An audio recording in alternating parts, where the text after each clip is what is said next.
No woman had danced with the Duke of Ashcombe in 5 years, and Grace Farrow did not know that when she crossed the ballroom floor to ask him. She did not know his name either, not in that first moment.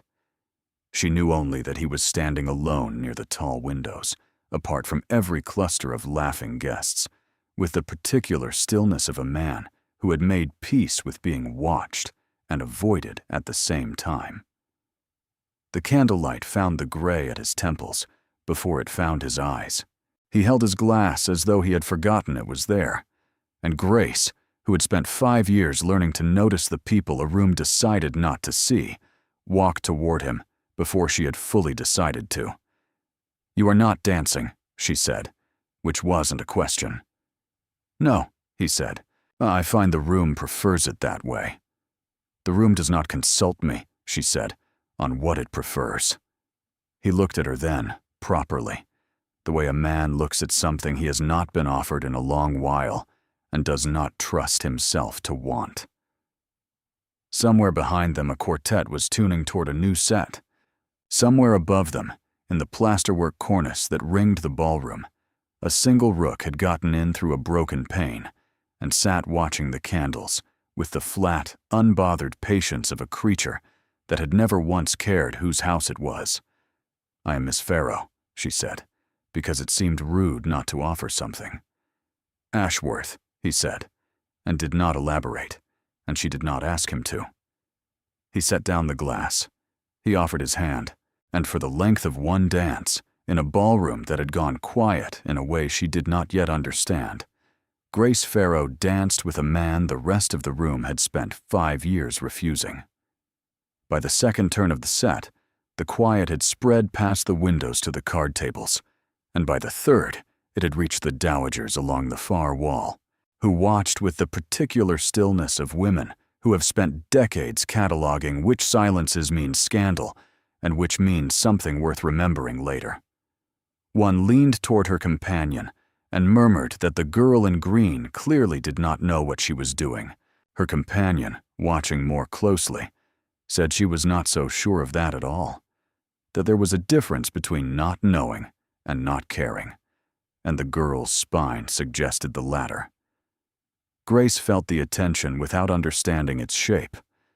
She had grown accustomed, over the years, to being watched by people deciding what to make of her, and she had long ago stopped adjusting her posture to answer the question for them. She kept her eyes on her partner instead, on the small, visible surprise that crossed his face each time she did not flinch from his silences, and found herself, against every instinct her mother had spent years training into her about noblemen and their attentions, rather liking the particular quality of a man who did not seem to expect to be liked. "You dance as though you have somewhere to be after," he said, midway through the set, and it was the first thing he had offered, without her asking for it first. "I have a cart leaving at dawn," she said. "Everything I do tonight, I do with tomorrow already arranged." "That sounds like a very tired way to attend a ball." "It is a very efficient way to attend one," she said, and he laughed. A short, surprised sound, as though the mechanism for it had gone stiff from disuse and needed a moment to remember how the parts fit together.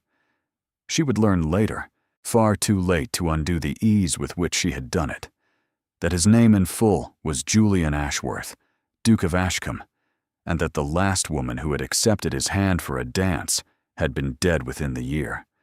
Not by his hand, no one accused him of that, but by a ruin so precise and so bloodless that the distinction stopped mattering to the people who watched it happen. They said he did not raise his voice when he did it. They said that was the worst part. 7 miles from that ballroom, in a cottage with a leaning chimney and a garden that had gone to seed the year her family lost everything, lived the memory of a spring assembly 10 years gone, an assembly Grace herself had been too young to attend, but had heard described so many times, in so many careful and unresentful tellings by her mother, that she could picture it almost as clearly as if she had stood at the edge of that room herself. The candles had been cheaper there, tallow rather than wax, and the musicians had been the same 3 men who played every assembly within 20 miles, and into the middle of that ordinary, unremarkable evening had walked a young duke barely 2 years into his title, tall and visibly uncertain of what was expected of him, standing near the refreshments with the particular discomfort of a man who has inherited a great deal of power and very little instruction in how to carry it in a room. A girl named Anne Elliot had once worn her best dress to that assembly and danced with the same man. Then a young duke barely 2 years into his title, still learning the weight of it. She had been 17. She had laughed at something he said, and the room had noted it the way rooms note such things, with the small, cruel arithmetic of who is rising and who is not. 6 weeks later, her father's mill and the family's small holding at Netherfield had been seized under a foreclosure clause no one in the family had known existed, executed on the signature of the Duke's land agent, a narrow, unhurried man named Josiah Coyle, and confirmed, without, it must be said, very much scrutiny, by the Duke himself, who was at the time occupied with 3 other estates, a dying grandmother, and the particular exhaustion of a young man who had inherited more debt and more decisions than he had any training to carry. Anne did not survive the winter that followed.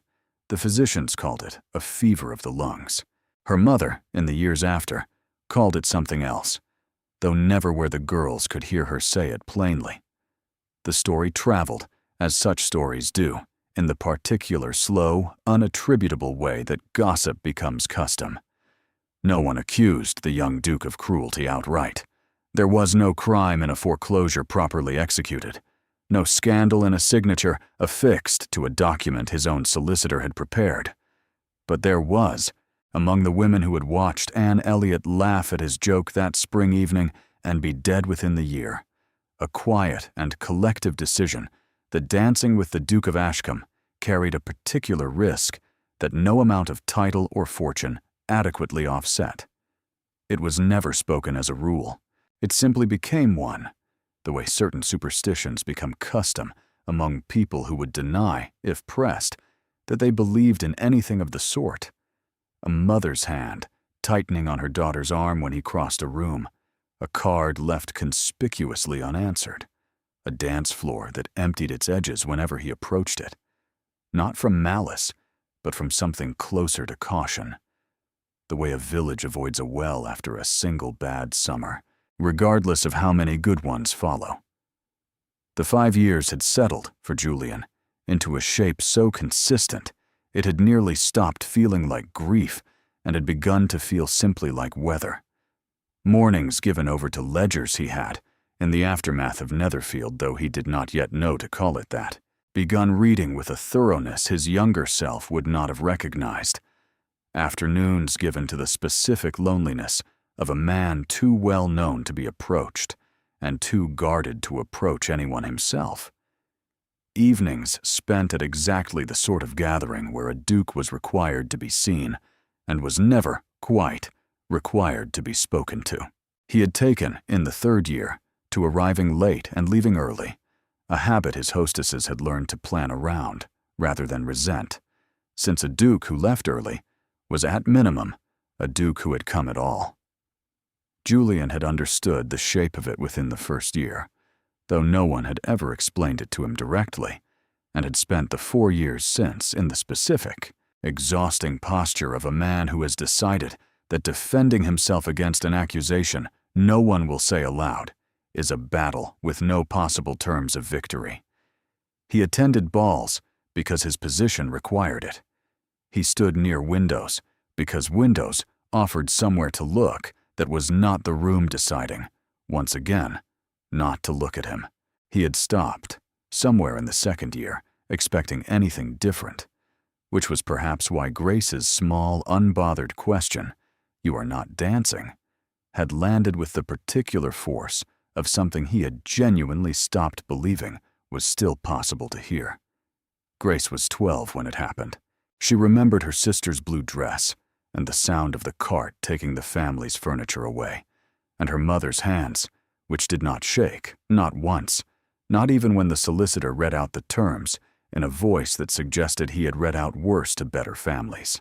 She remembered, too, the small parcel of land at the eastern edge of Netherfield, an old pear orchard, gone wild and untended, considered by every party involved to be worth nothing at all, and therefore left out of the seizure entirely, an oversight so minor it did not appear in any ledger.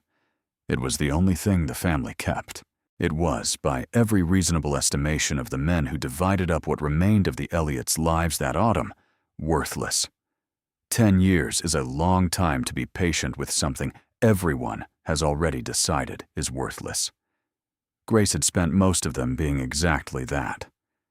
If you have followed this far, and you mean to see what a decade of patience can do to an orchard no one thought was worth counting, this might be as good a moment as any to subscribe, so the rest of it does not lose you along the way. She had gone by Pharaoh since her mother's second marriage, to a modest but decent solicitor's clerk in the neighboring county, a man who had never once asked Grace to be grateful for the name he gave her, which was, in its own quiet way, the kindest thing anyone had done for the family since the mill closed. It meant that when she stood in a ballroom 7 miles from the ruin of Netherfield and told a stranger her name, nothing in it rang any bell at all. It meant that Julian Ashworth danced an entire set with the sister of the girl whose family his signature had undone, and felt, for reasons he could not have named that night, the strange and unaccountable sensation of being handled gently by someone who did not know there was anything to be gentle about. What was at stake, though neither of them could have named it plainly that night, was considerably larger than a single dance. For Julian, it was the question of whether 5 years of quiet exile from his own ballrooms was a sentence he had earned and would simply go on serving, or a debt that might, with enough honesty applied to enough old paperwork, someday be paid down to something survivable. For Grace, it was a question she had not allowed herself to ask in nearly a decade, whether the patient, unglamorous work of rebuilding a ruined thing could ever be permitted to matter to the very people whose carelessness had ruined it in the first place, or whether it would remain, as it had always been, a private victory no one with power would ever trouble themselves to notice. He did not ask her to dance again, not because he did not wish to. He understood, walking home in the carriage with the window down and the city smelling of rain on stone, that he wished to rather badly, but because 5 years of watching women decline him, sometimes with apology and sometimes without, had taught him a particular caution that had calcified somewhere under his ribs into something that resembled dignity, but functioned more like fear. He did not know her direction. He did not ask for it. He told himself this was for the best, in the specific tone men use when they are lying to the only person listening. Grace, for her part, did not think of him again until the following week, when her mother's letter arrived with the quarterly accounts from Netherfield folded inside it, and Grace sat by the window doing the sums she did every quarter. The pair yield, the modest income from the 2 families, who still, out of some stubborn old loyalty, brought their gleanings to the Elliott Press rather than the larger one 3 miles off, and realized, reading the return address on an unrelated legal notice tucked into the same post, that the solicitor handling a boundary dispute over the old mill race was retained by the estate of the Duke of Ashcombe. She did not weep. She had not wept over Netherfield in 9 years, and she was not going to begin over a boundary dispute concerning a stream that no longer turned any wheel that mattered to her. But she sat very still for a long moment, the letter in her lap, and understood with the particular clarity of someone who has done a great deal of quiet arithmetic in her life, that the man she had danced with, without knowing his name, meant anything, was the same man whose signature sat at the bottom of the document that had ended her family's life as she had known it. She went back to the orchard 3 days later and did not think about him again for a considerable while, because there was grafting to finish before the frost, and grief, she had learned, kept badly next to work that needed doing. The pear orchard at Netherfield had been, for the better part of a decade, the single stubborn fact in Grace Farrow's life. It had come to the family's remaining care not through any generosity of the seizure, but through an accident of paperwork. 6 acres too poorly drained, too far from the main house, too tangled with old rootstock to interest the men dividing the estate. And Grace's mother, in the numb first year of their diminishment, had told her daughters they were welcome to do with it what they liked, since it would certainly do nothing on its own. It had taken Grace 4 years to understand what she was looking at. She was 15 before she learned, from an old tenant named Hob Pruitt, who had worked the original orchard under her grandfather, and asked for nothing but a corner to sleep in and someone to talk to about grafting, that the trees were not, as everyone assumed, simply old and unproductive. They were mismanaged, crowded, unpruned, drowning each other's light, bearing small, bitter fruit, not because the rootstock was poor, but because no one had touched a saw to them in a generation. Hob taught her to read a tree the way other girls were taught to read music, where to cut so the wound would heal clean, which branches to remove not for what they were, but for what they were stealing from the branches around them. How patience, applied correctly and for long enough, could coax abundance out of something everyone else had already filed away as ruined. She did not restore the orchard in a season. She did not restore it in 3. She spent the better part of 10 years doing it in the unglamorous increments that never make it into the stories people tell about triumphant returns. Learning to graft in the cold months, trading her labor to 2 neighboring farms for the loan of a proper ladder and a cart at harvest, keeping a ledger in a hand that grew steadily neater as the numbers in it grew steadily less embarrassing, walking 7 miles each way twice a month to sell preserves at a market that did not know or care whose daughter she was.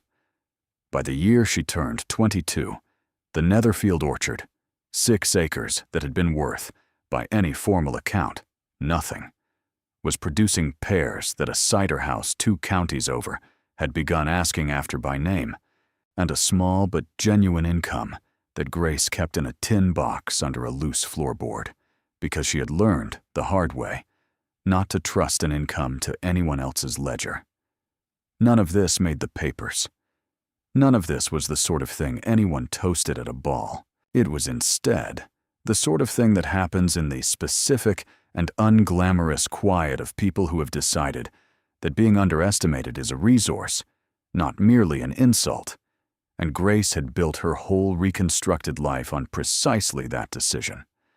It had not come easily, and it had not come without the particular resistance that small communities reserve for people who refuse to stay ruined in the manner everyone has agreed to expect of them.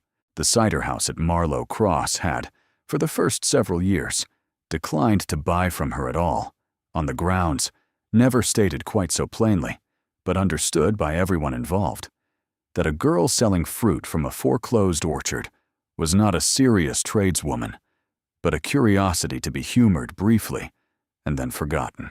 Grace had answered this the only way she knew how, by leaving crates of the finest pears at their door on approval, asking nothing, and returning a fortnight later to collect either payment or the fruit, whichever they preferred.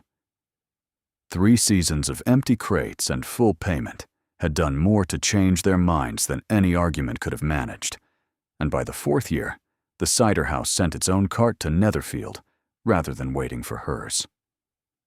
There was a morning, in the 5th year, that Grace would return to often in the quiet accounting she kept of what the orchard had cost her and what it had taught her in return. She had arrived at the Thursday market before dawn, as she always did, to claim the good corner near the well before anyone else could take it, and found Aldous Rennick already standing there with 3 carts of his own fruit arranged in a wall that left her nothing but the muddy edge nearest the road. "There's room enough for both of us, Mr. Rennick," she said, not unkindly, setting her own crates down where there was space to set them. "There was room enough before you decided 6 worthless acres were worth troubling a market over," he said, not looking up from his own arrangement. Netherfield never sold a pair worth the name in my father's time, and I see no reason it should start now, on the strength of a girl and an old man with more opinions than sense. Grace did not answer him that morning, not because she had nothing to say, but because she had learned, by then, that answering men like Rennick in the moment he wanted an answer only fed the particular satisfaction he was fishing for.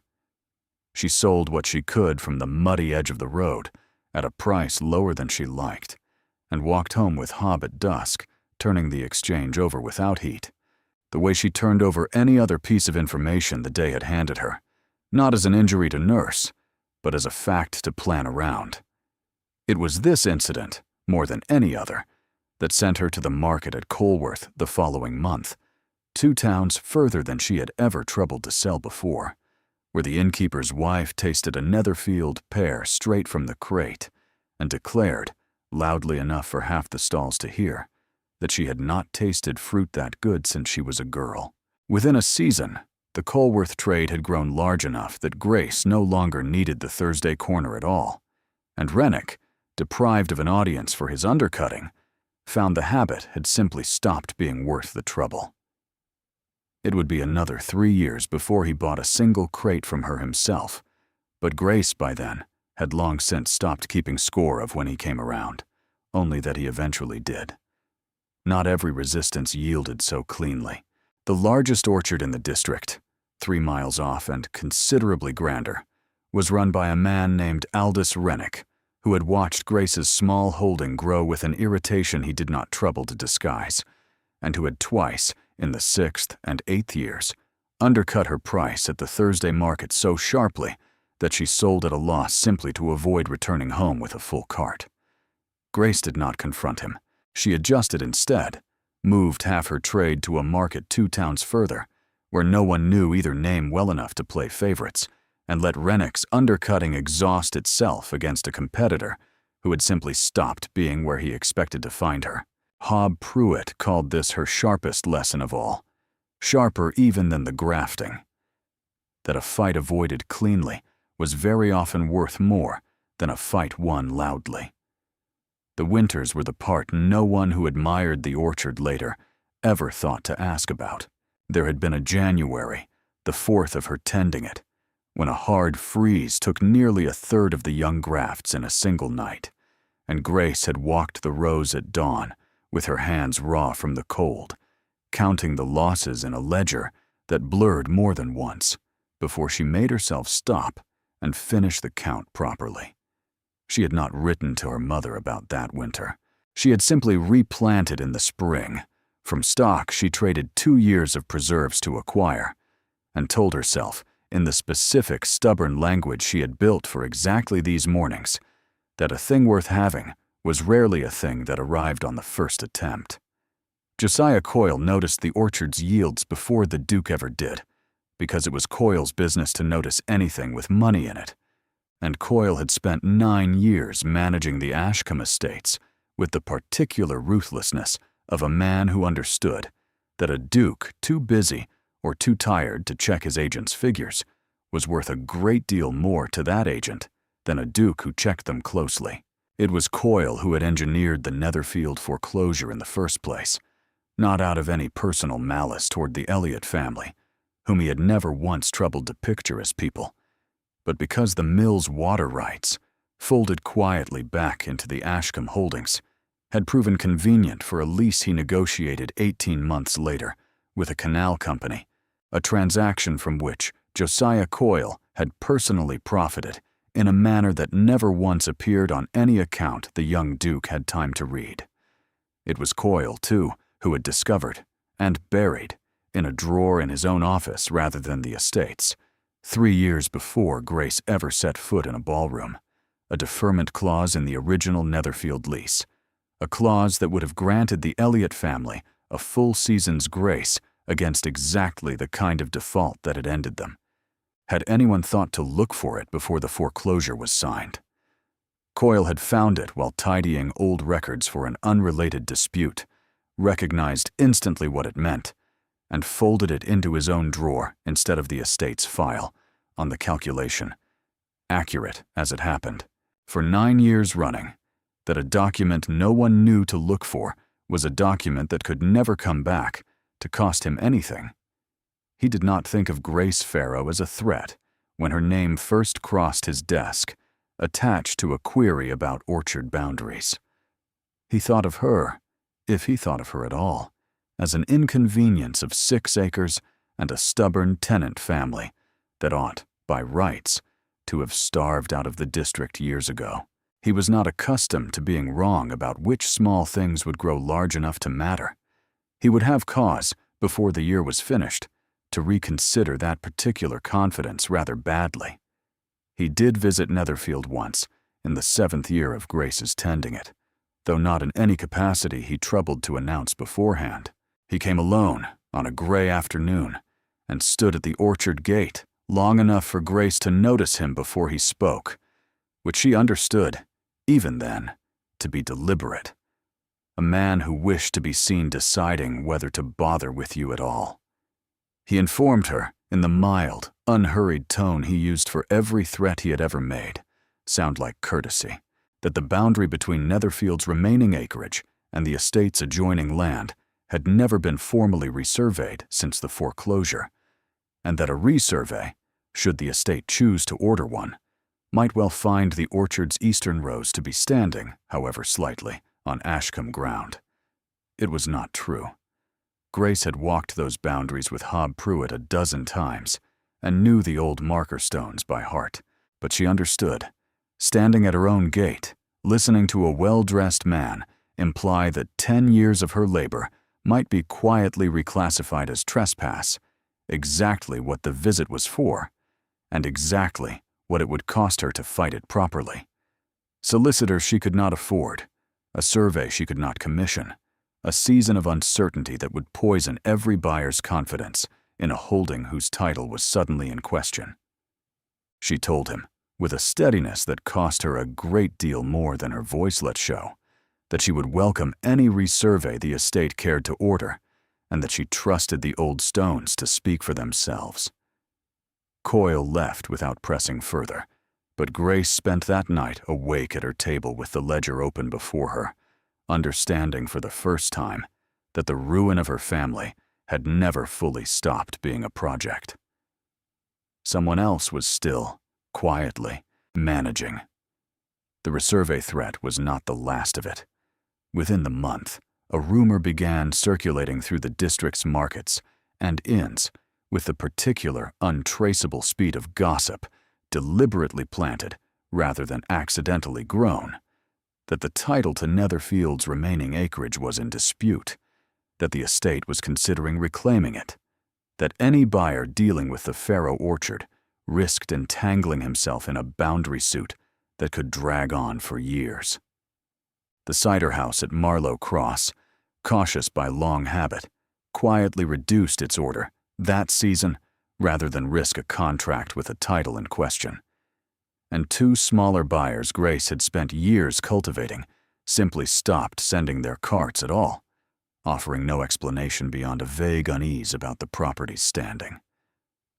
Grace traced the rumor's origin easily enough once she troubled to ask the right questions of the right innkeepers, and found it led, as she had expected, back to a clerk in Coyle's own employ who had been overheard discussing the matter rather too freely for a man supposedly bound by his employer's discretion.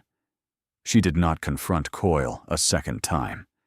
She understood by then that a second confrontation would only confirm to him how effectively his first visit had unsettled her, and she had no intention of handing him that particular satisfaction. She wrote instead, in a hand she made deliberately steady, to every buyer who had gone quiet, offering to have the old boundary stones surveyed at her own expense by an independent man from Colworth, and inviting them to send their own agent to witness it if they doubted her word. Only one buyer took her up on the offer. It was enough. The stones held exactly where they had always held.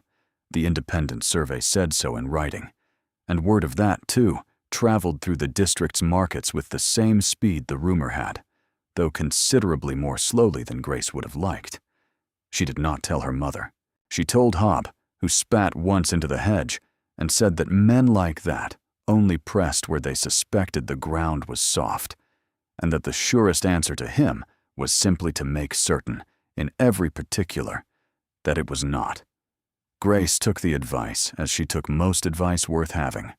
She went back to work and said nothing further about it to anyone, and kept a small, private note of the date and the visit in the back of her ledger, in case it should ever matter to have kept one. Julian Ashworth did not think of himself as a cruel man, and the strange, uncomfortable truth of it was that he was not, in any way, that fit neatly into a story. He had inherited the dukedom at 23, 3 estates, and a mountain of debt, and a land agent his father had trusted absolutely and never once questioned. And he had spent the first several years of his title doing what young men in his position are trained from birth to do, trusting the men his father trusted, signing what he was told needed signing, telling himself that competence in other men was a kindness he could afford to extend, since he could not possibly learn every ledger of every holding himself. He had not known, when he confirmed the Netherfield foreclosure, that a deferment clause existed. He had not asked, because it had not occurred to him that asking was necessary, because Coyle had presented the matter as simple and overdue and unremarkable, one of dozens of such matters that crossed his desk that season. He had signed it in 11 minutes, between a letter to his dying grandmother's physician and a meeting about drainage rights on an entirely different estate, and he had not thought of it again for 5 years, until a girl in a green dress told him her name was Miss Farrow and did not seem to be waiting for him to be anyone in particular. It was this, more than anything, that stayed with him in the weeks after the ball, not her face, though he found he remembered it with an unhelpful clarity, but the specific quality of being looked at by someone who had not yet decided what he was worth. Every other woman who approached him now came already informed, already calculating, already either avoiding him with the particular delicacy reserved for men who ruin people quietly, or pursuing him with the equally particular calculation reserved for men whose ruin comes with a title attached. Grace Farrow had simply seen a man standing alone and thought it a shame. In the weeks between the ball and that detour, he found himself doing a thing he had not done in 5 years, which was ask after someone by description rather than name at every gathering he was obliged to attend. A woman in green, tall, unhurried, who spoke as though she had somewhere to be after. No one could place her with any certainty. She had come as a companion to a cousin's invitation, and had not been seen at another ball since. And Julian told himself twice, and did not believe himself either time, that his interest in the matter was purely a point of unfinished courtesy. He found himself, 3 weeks later, with business that took him within a day's ride of a small market town he had not visited in years, and told himself the detour to look in on the Netherfield boundary dispute was a matter of due diligence and nothing more. He was not, he informed himself firmly, going in search of a woman whose direction he did not have. He arrived at what he expected to be 6 acres of the modest, unremarkable ruin his memory had filed the property under, and found instead an orchard in the full, unhurried gold of early autumn, trees pruned into a shape so deliberate it took him a moment to understand he was looking at care rather than accident. Crates stacked along a swept path with a neatness that suggested a system rather than a scramble, and a woman on a ladder with her sleeves rolled to the elbow, arguing cheerfully with an old man about whether a particular branch had another season left in it. He did not recognize the place. This was the detail that stopped him at the gate longer than any pride should have allowed. That a duke who had signed the document ending this land's life as a working property could stand at its boundary 5 years later and fail entirely to know it as the same 6 acres. Grace saw him before he spoke. She came down the ladder without hurrying, wiped her hands on her apron, and said, in a voice that gave away nothing at all, "You are a long way from a ballroom, Your Grace." The title landed on him like a small, deliberate stone.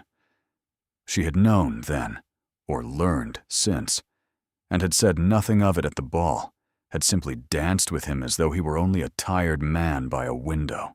He found he did not know which fact unsettled him more, that she had known, or that knowing had not changed how she'd treated him that night.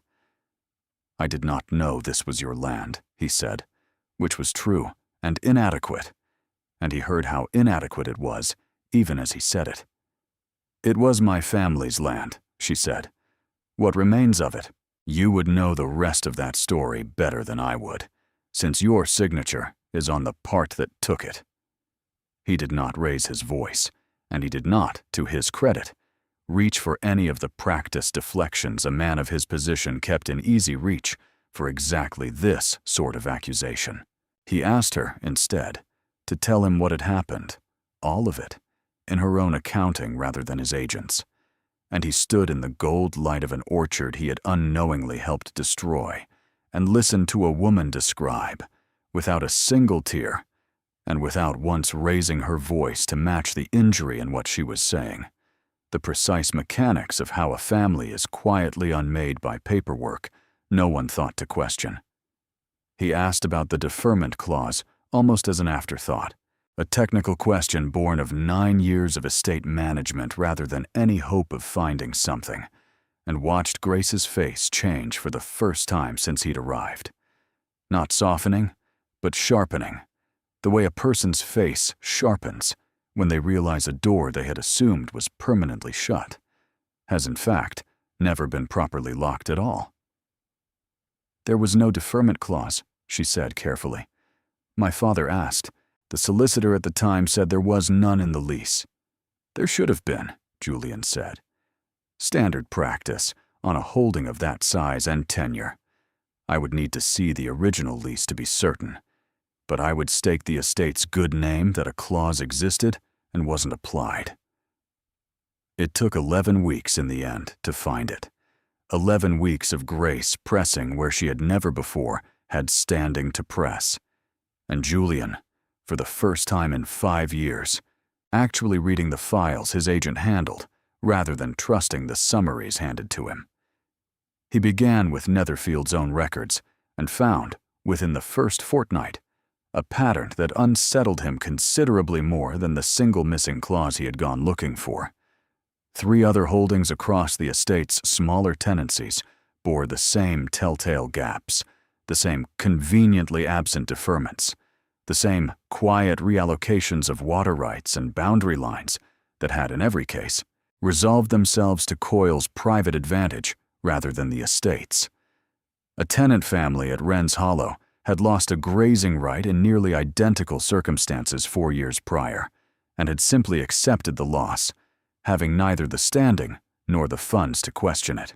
A miller 2 parishes over had sold his lease at a fraction of its worth the same season Coyle negotiated a private arrangement for the very mill race the man had been forced to abandon.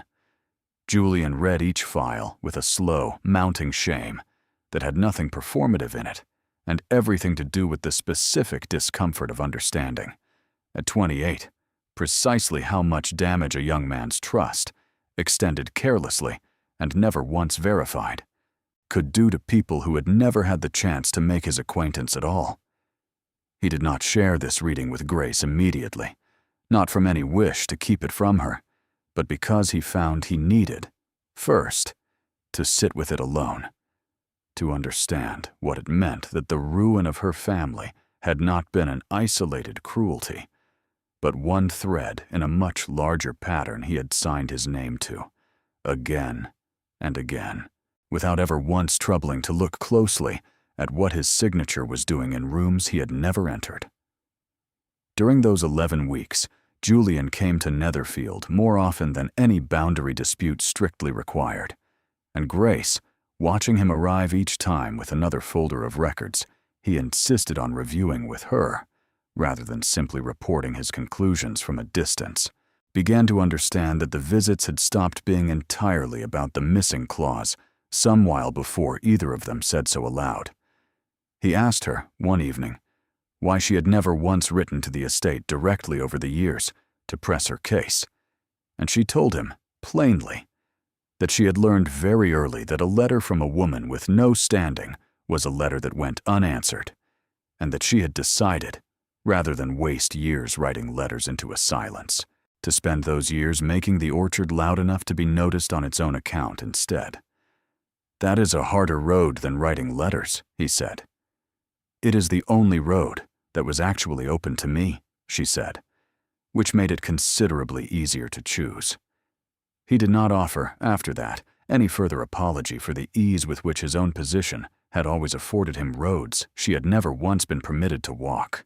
He understood by then that an apology was worth considerably less to her than the plain, unglamorous work of making certain no one else's daughter would ever again need 10 years and 6 unwanted acres simply to be believed.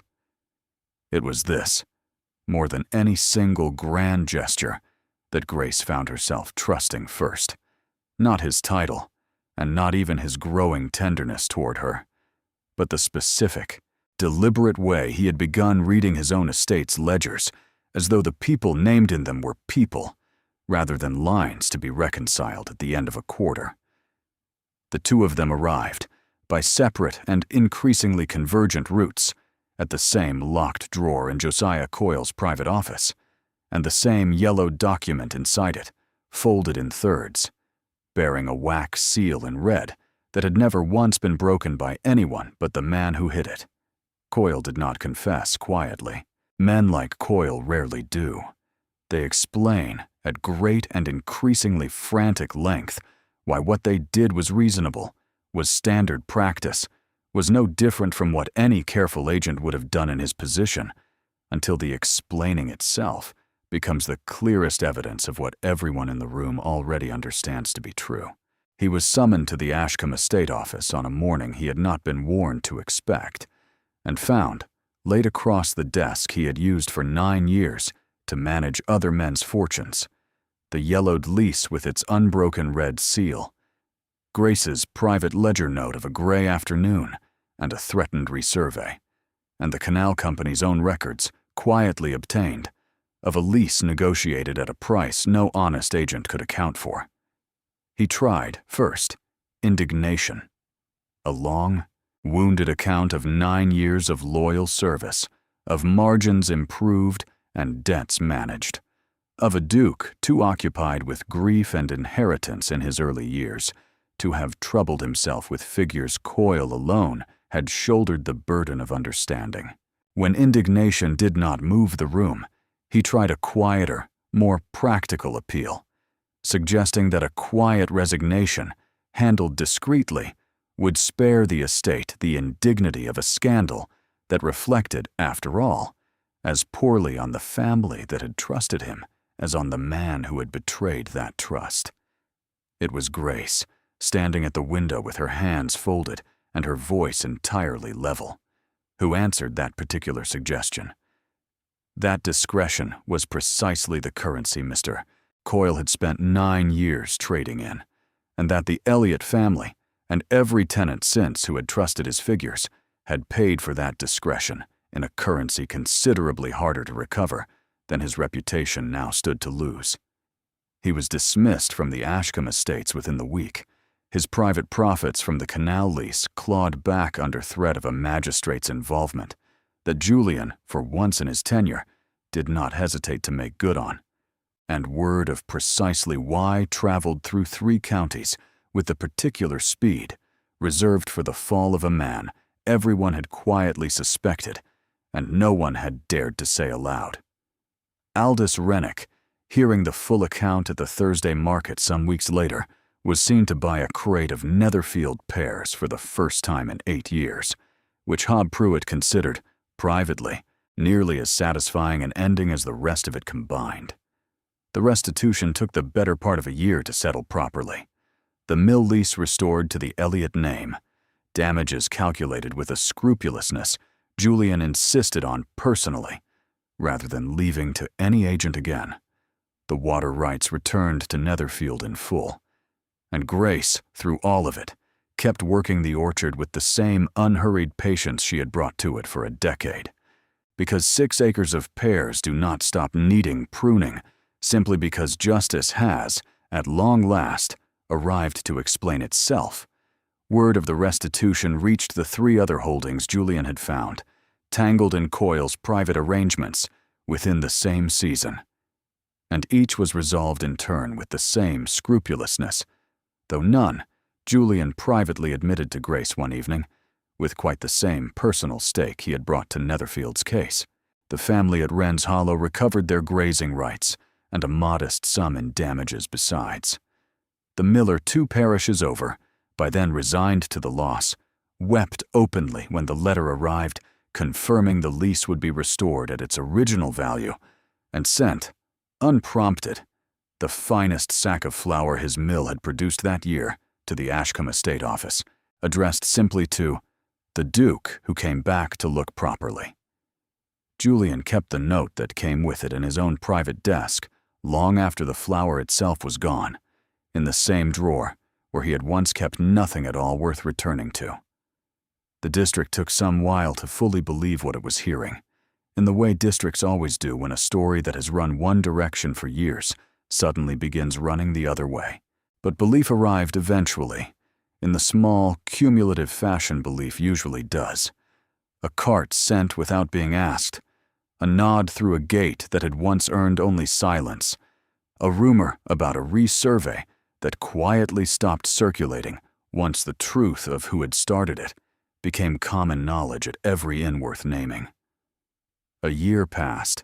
The mill wheel at Netherfield turned again by the following spring, slow and creaking at first, and then, as the new gears settled, steady as it had been in her grandfather's day, and the pear orchard beside it had grown, in the way of things finally given room, past what 6 acres had ever been expected to hold.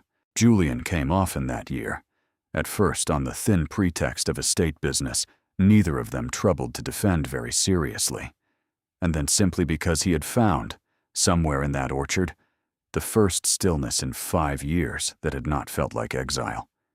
He came in April to see the blossom, and stayed longer than the errand required, walking the rows with Hob at a pace the old man found, to his evident surprise, entirely tolerable for a duke. He came in May with a solicitor of his own choosing, at his own expense, to formalize the last of the boundary questions Coyle's tenure had left unsettled, and refused, when Grace tried to insist on covering the fee herself, to hear a single word of the argument. He came in July with a wheelwright he had insisted, over Grace's objection, on paying for, out of his own account, rather than the estate's, since the mill's disrepair, he said, had never been Netherfield's debt to carry alone. He came in September, simply because he said the harvest wanted an extra pair of hands, and spent an entire afternoon on a ladder under Hob Pruitt's exacting instruction, ruining a very good coat, and appearing, by Grace's private estimation, more at ease in it than she had ever seen him in a ballroom. She noticed, without remarking on it aloud, that the tenants who had once regarded any Ashcombe carriage on the lane with wary silence had begun instead to nod him through the gate, the way they nodded through anyone whose presence had stopped being a question.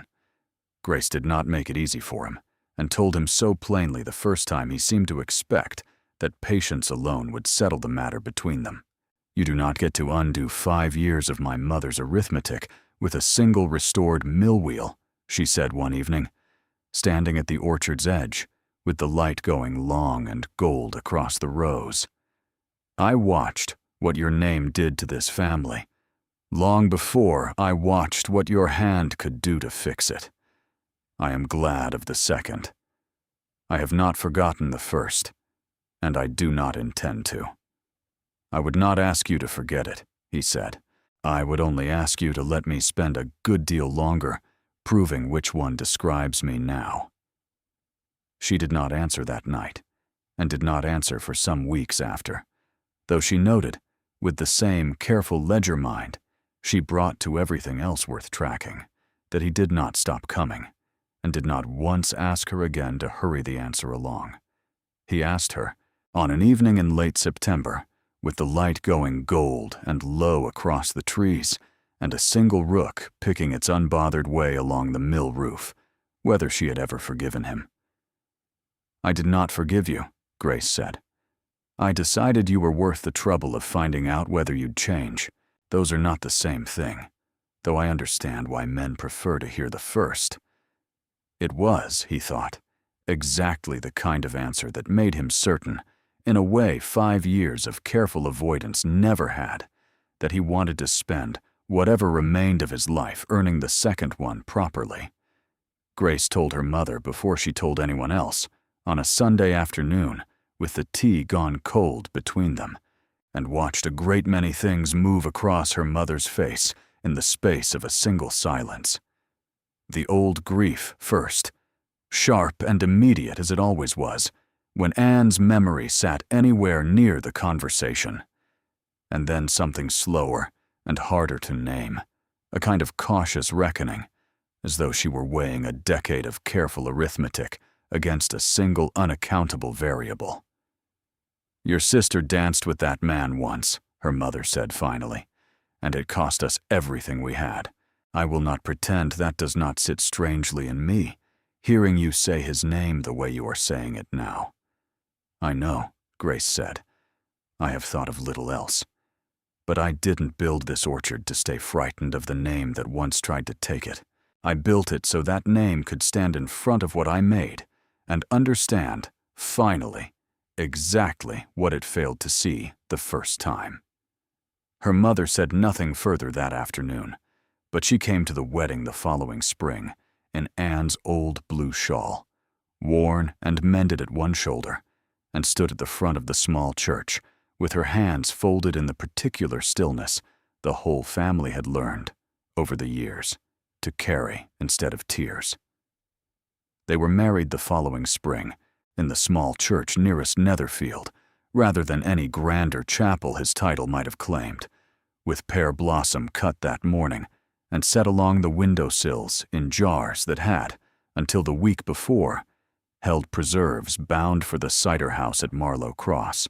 The tenants who had once watched any Ashcombe carriage pass with wary silence filled the back pews without being asked twice, and the cider house sent, unprompted, a cask of the previous autumn's best pressing to stand at the door of the small hall where the wedding breakfast was laid. Hob Pruitt, too old now for the ladders, but not for opinions, told anyone who would listen that he had known, the very day he taught a stubborn 12-year-old how to read a neglected tree, that something worth having was going to come of that orchard eventually, and repeated the claim so often over the course of the afternoon that Grace's mother finally told him, with the first real laugh anyone had heard from her in years, that he ought to have it embroidered on a sampler and be done with saying it aloud. Julian stood at the front of that small church in a coat considerably plainer than anything his title would ordinarily have required, and told Grace, in the quiet moment before the vows properly began, that he had spent 5 years believing the emptiest room in England was the one no woman would enter, and had only understood, standing now in a church too small for half his own household staff, that the emptiest room he had ever occupied was the one he'd built around himself long before any ballroom had ever confirmed it. She told him, in return, that she had spent 10 years believing the fullest room in England was 6 acres no one else wanted, and that she saw no particular reason, marrying him, to stop believing that now. If any part of this has felt like your own story, the years spent proving worth to people who had already decided you had none, the patience it takes to make something out of what everyone else has filed away as ruined, perhaps that is worth sitting with for a moment before you go. What have you been quietly restoring, with no one watching and no one keeping score? Whose carelessness taught you to work twice as hard as anyone should have to, simply to arrive back at the ordinary life that was owed to you in the first place? And when the recognition finally comes, as it sometimes does, arriving years too late and dressed in an apology no one quite knows how to phrase, do you let it in, the way Grace did, or do you find, as some do, that the work itself has become its own reward, sufficient with or without anyone else ever fully understanding what it cost you to build it? There is no wrong answer to that question, and no fixed timeline for arriving at one. Some ruins are worth rebuilding for the world to see.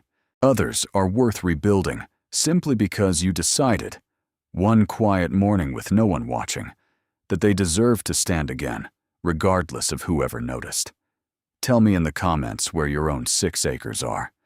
If this found you at the right moment, a like and a subscription helps it find the next person who needs it, and there is another story waiting, of a different ruin and a different patience, whenever you are ready for it.